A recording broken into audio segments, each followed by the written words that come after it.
Hi there. Welcome to Chapter 2 of the video version of Space Aliens At My Drugs. I'm performance art. Although technically, being in Austin, Texas right now, I might be C.J. Parker. It's hard to tell the difference, you know. Especially with people like the lawyer to be killed last when they start muddying the water. He used to, would be at a party somewhere, and you'd notice people calling me by different names and looking confused at each other. And he'd always jump and say, "Bob, how you doing, Bob?" Turn to everybody and say, "You know, Bob here's been my friend for the longest time." Anyway, I'm General C.J. Parker. When I got the guitar in my hand, so I'll just put it down so I can be performance art for a while. Now, people might have a little trouble dealing with some of the realities been thrown at them by Toto. Joe Strange is like this crap about being the world's greatest hacker. Well, feel free to have a problem with that. Before you have a problem with it, you might want to talk to the Wolfman. The Wolfman being Silviano Cordova, who used to work in the kitchen on the computers at the Federal Bureau of Prisons in Three Rivers, Texas.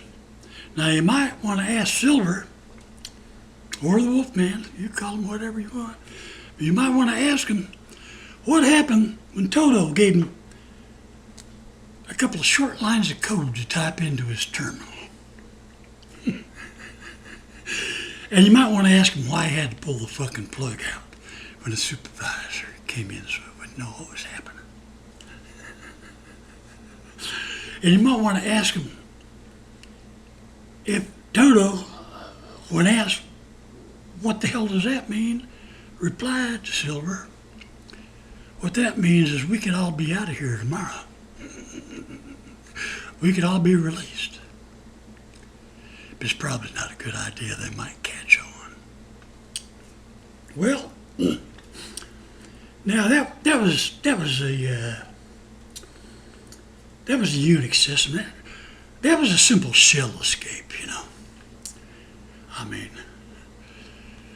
which would not make Toto the world's greatest computer hacker. It would make whoever set up that system a dumb son of a bitch with no sense of fucking security, because that's not high. That's pretty low level of hacking, so to speak. And there is actually no such thing as hacking. You ask a computer to do something, it does it or it doesn't. You're not hacking. You say, "Hey, do this." Kind of like those large black fellas from Oakland that stand beside the ATMs when the rich white folk are getting out their money and say, "Give me some money. Give me some money." They're not actually, excuse me, I'm spitting shoe on the screen. They're not committing a crime. They're just making a request. Well, it's the same thing with people they call hackers. They're asking their computer like a friend, say, "Could you do this for me?" And if the computer does it, well, it's awful nice of them. And as far as the Windows system, I used to have a T-shirt with that, Windows pirate flag on it, and underneath it said, "These colors don't run." Well, that kind of disappeared after some people from Microsoft and the federal government kind of visited me while I was on probation without kind of letting me know. Although I did get a recording of them in there. But now, if you want to know about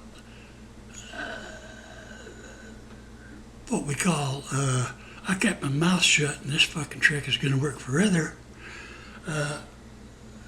ways of getting into Microsoft Office.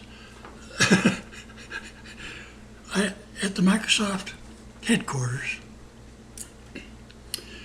you might want to ask if any of the employees there ever found that every time they typed in the name Bill Gates, the computer auto-corrected it to Bad Billy G. And you might want to ask them, well, did you think this was an office prank by somebody who works here? But there's only seemed to be one person actually always referred to Bill Gates as Bad Billy G. And that would be Toto. So unless somebody just invited me and say, hey, use our fucking system right here at Microsoft World Headquarters, you might want to believe you knew a few things. Now, the problem with knowing all these things, seeing all these things, reading them verbatim, seeing what's there, what's really there, and verifiable is that, well, who are you going to tell? Who are you going to tell, Bubba? You know, that's why the circle of eunuchs came into being, because there's really nobody to tell. You know, hey, if the president shows up and grabs you by the hair and gives it to you in the butt personally and walks off and says, who are you going to tell? Well, you don't tell. What you do is you make little stories. See, Space Aliens Hide My Drugs is a work of faction. A work of faction, which is a cross between fact and fiction. Now, ain't nobody call me a liar. I just, like Gomez, my mentor in the world of eunuchs. He used to say, we don't make it up, we just make it better. You know? And it's true. We tell the facts as we see them, and we see them pretty much the way we want them. Kind of like my good friend Captain Buttons. They took a live bombs on a plane on a train run in Arizona and headed straight for the site of Timothy McVeigh's trial in Denver. Well, he crossed some of the most guarded airspace in the world. And right down the heart of them mountains where all them secret bases and all, well, they're not secret, people know about them, but they're, you know, this is where SAC headquarters is. You know, this is where they keep all the missile commands, all this shit. You can't tell me it ain't heavily guarded, but he somehow managed to scoot on through there. Because somehow the little transponder on his plane got shut off, the one they used to track it. And even though they was looking for him, they couldn't find him. Must have been taking some evasive actions. Of course, he was headed for Denver, the site of Timothy McVeigh's trial, and all of a sudden he turned back. Couldn't be because they finally found him. He turned back, went right back over those mountains and crashed. Nobody's saying he got shot down. It's funny, nobody's mentioned it. This guy left his squadron in Arizona and just happened to fly through some of the most guarded airspace in America, undetected, in the direction of Timothy McVeigh's trial. We don't suppose he had any intentions. Turns out the guy was a little mentally troubled. Apparently, they're letting mentally troubled people fly around with live bombs in the country. Nobody mentioned that, though. I guess he became mentally troubled once he did the story. You know, kind of like Julian Assange. All of a sudden, okay, he's a rapist again. Yeah. Actually, I'm the one that done this to women in Sweden, but hey, I'll let Julian hang out there. I don't care. Anyway, you can believe everything you hear in Space Alien Hides My Drugs. Yes, you can. Because we work for Homeland Security. Yes, we do. Since 1492. We're the real Homeland Security, just kind of like the new marshal in town is the real justice in this country. And the problem is there's not enough new marshals in town. We got mostly all the old marshals. you know. And they don't care. They don't care if you're getting tortured. They don't care if you're taking it in the butt. They don't care if there's rich and powerful people giving it to you every fucking day and committing crimes and leaving the goddamn evidence out there. Now, they're the old style of marshals. Savings and loan scandal, everybody steals billions and billions of dollars. Well, they put two guys in jail, not for long, but they put two guys in jail and make them give back like a dime on the dollar. I don't know what they took. It's like two guys rob a fucking bank and steal like, $1 million. And they say, well, okay, we caught you. You're giving back 10 grand. Yes, you are. We're going to teach you a lesson. Anyway, I am performance art. And my performance art cost me 3 years in fucking prison because I was hanging out with Toto, CJ fucking Parker, that fucking crew, even though Toto didn't really exist, See, Toto is a small yappy dog, which is what Toto was online when he ventured into the realm of the cypherpunks. But Toto was also like a French term, means like widget. Like, our business people, like I got an MBA from Western New Mexico University, unlike Bad Billy G, just fucking dropped out because he didn't have what it takes. And, you take these business class, say, okay, this company's producing widgets. Well, French things like Toto, it's like a generic thing. And it turns out Toto was a generic person. He was one of the first multi-dimensional characters on the internet who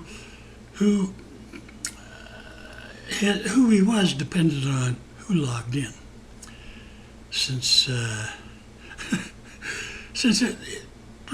computer he was operating out of was an anonymous remailer, and also kind of a Grand Central Station for cypherpunks and cyberpunks and hackers and a weird collection of people who all had the freedom to do what they wanted.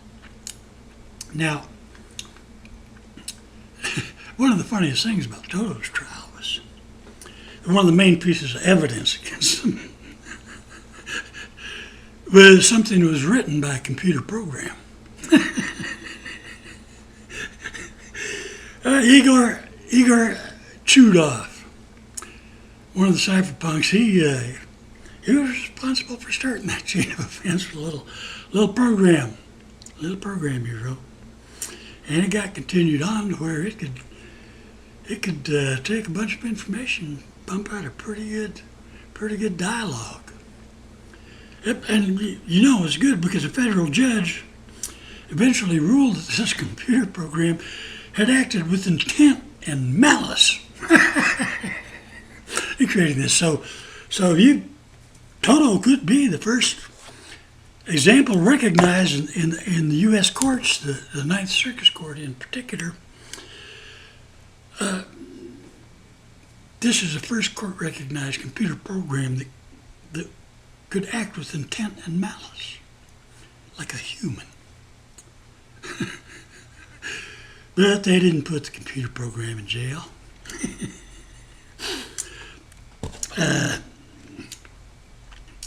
And you might want to ask yourself, where does all this information come from? The Microsoft Blue Ops team. I'm not sure Bill Gates, the head of Microsoft, knows he's got a little enclave in here that, part of his security team likes to call himself the Blue Ops. I'm not sure he knows that. That seems to be kind of an in thing, and they're certainly not a cop to the fact that there's people running around their fucking system. You pretty much see anything they want and do anything they want. But Bad Billy G might ask might ask around, ask some of his employees in the security thing. Anybody taking any of this stuff home? All these bad things the Blue Ops been doing, anybody that? Take it home, keep it on a personal computer, maybe so they got something to use. Later on, a little get out of jail free card. You know? A little information they're holding that might get a lot of people in trouble. He might want to ask his staff. Is there anybody got some of this stuff at home that looks real, real bad?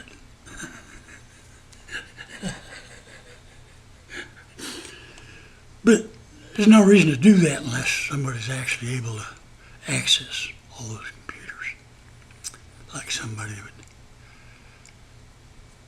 make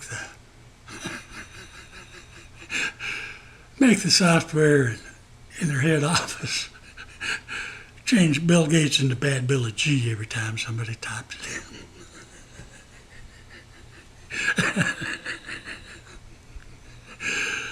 So, what can you believe? You can only believe what you want to fucking believe. Now, if you believe, now feel free. Now I'm telling you, I've read some stuff in a lot of different systems. Oh yeah. You might want to ask the guy who set up the Unix system at Santa Fe, that Santa Fe think tank. Might want to ask him if everybody came by and visited, shot the shit with him while he was setting that up. That system that's, well, it's not connected to the boys and girl at Lost Alamo at the big secret, Wawa government urinal there. But people tend to do things back and forth anyway. So while it's not officially connected, anybody got a little access to that Taos think tank? Well, they got access to everything. Can even read their brother-in-laws work off through that computer. He used to be the youngest president of Oberlin College and has a degree in nuclear physics or whatever. So you can believe what you want, but I wouldn't believe anything that don't make sense. Now, as a matter of fact, some of the truths you get in trouble for believing, even though they make sense. So if you believe them, maybe you don't want to talk about them too much, like a Captain Timothy Buttons, taking a plane of live bombs heading for the side of Timothy McVeigh's trial, even though a little online thing that shows his path shows exactly that. Because nobody wants you to believe that, so it's best not to. And I'm performance art. I mean, hell, I believe a guy named Performance Art. I mean, my official motto is I draw flies. Oh, yeah, okay. Yeah, that's kind of performance art I do. So you don't listen to a fucking madman who was one of the people who was tortured in an American goddamn prison, put on the rack.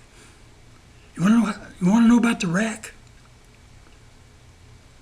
When they want to fuck you up, they take you into the hole, and they want you to agree to take some shots. And if you refuse, they 4-point you. Handcuffs, hands, legs, 4-pointed, the 4 posts of a concrete bed. And the thing is, when they do this, they have to videotape it to show they're not torturing you. But they do it straight on, and you know how they put you in the rack? This is a modern rack. It ain't medieval. With these guys pull on the thing, what they do is they put an overstuffed mattress on there, which you can't really tell from the video, unless you look really close at the guys on a rack. You're being stretched out from that overstuffed mattress. And when you eventually swallow your tongue and come real fucking close to dying, before you finally get that tongue out of your throat, the shoe lieutenant, when you ask to be turned, he give you your basic fuck you. Which isn't a surprise since, see, when you're 4-pointed and they have a nurse in there has to check to make sure the handcuffs aren't too tight. And she says, well, they're too tight. Okay, thanks for the information. Now, fuck off. You got to know that they want you to do what they want you to do, which is agree to have medication forced on you. Well, it's not force. No, we just put him on the fucking rack, almost killed him, and then let him decide on his own. Oh, you don't have to believe that. No, and the fact of the matter is, you're better off doing some volunteer work with SPCA and saving some of them dogs, man. Because those people in prison aren't expecting you to come. I mean, I knew the whole time, if they were doing this to a dog and somebody found out about it, there'd be protests. There'd be people marching out there. Well, they weren't doing it to dog. They were doing it to Toto. And sometimes I'm Toto. Sometimes I yap a little too much. But I'm going to tell you, you don't have to believe a fucking thing, but you're going to find out some things that you do believe that are unbe-fucking-believable. And I wouldn't spread it around if I were you. You end up on the fucking rack. This performance art, you're going to see C.J. Parker pretty fucking soon in Space Aliens Hide My Drugs.